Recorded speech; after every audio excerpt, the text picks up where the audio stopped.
Dear Kuya Del Diaries, ako si Venus, ginamit ko ang aking alindog para makaahon sa kahirapan.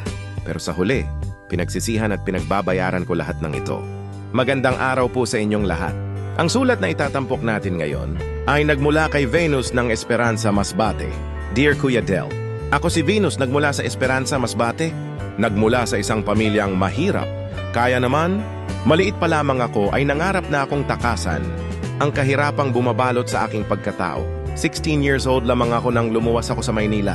Dahil sa taglay kong kagandahan, madali akong nakahanap ng trabaho at nakapasok ako sa isang club sa Quezon City.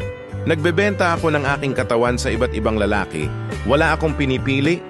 Basta may kakayahang magbayad, hindi ko na rin matandaan kung ilang ulit akong nagpalaglag sa tuwing ako'y nabubuntis. Hanggang nagdesisyon akong makisama sa isang customer na milyonaryo. Siya si Joven, may asawa na si Joven, kaya itinago niya ako sa isang condominium sa Binondo, Manila. Ibinigay niya lahat ng aking pangangailangan. Sasakyan, credit card, bank account, kaya naman nabibili ko na lahat ng aking kailangan. Gamit ang kayamanan ni Joven, nakalimutan ko ang aking mga magulang at kapatid. Naging mataas na rin ang tingin ko sa aking sarili. Naging napakayabang ko na sa aking mga kilala. Natalo ko pa ang isang langaw na nakatungtong sa ibabaw ng kalabaw. Naalala ko pa, minsan lumapit sa akin ang aking kapatid. Humihingi ng tulong dahil nasa hospital ang aming ama, pero never akong tumulong. Hanggang sa binawian ng buhay ang aming ama nang hindi ko man lang nalaman. Dahil nagalit sa akin ng aking pamilya, hindi na nila ipinaalam sa akin na pumanaw na si tatay. Nilibing si tatay.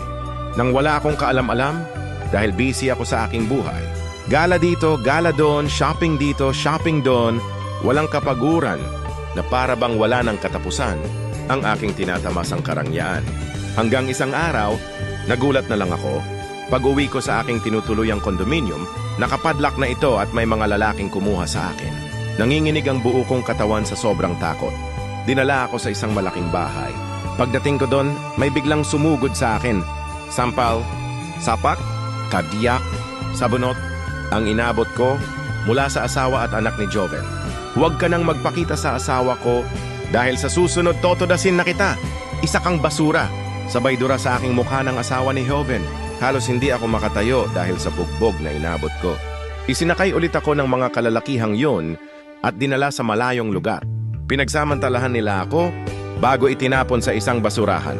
Abangan ang last part ng kwento ni Venus ng Esperanza Masbate. Dito pa rin sa Dear Kuya Del Diaries. Please don't forget to follow, like, comment, and share. Nasa comment section ng link ng last part. Maraming salamat po sa lahat ng aking followers na patuloy na pagsuporta sa akin, Kuya Del.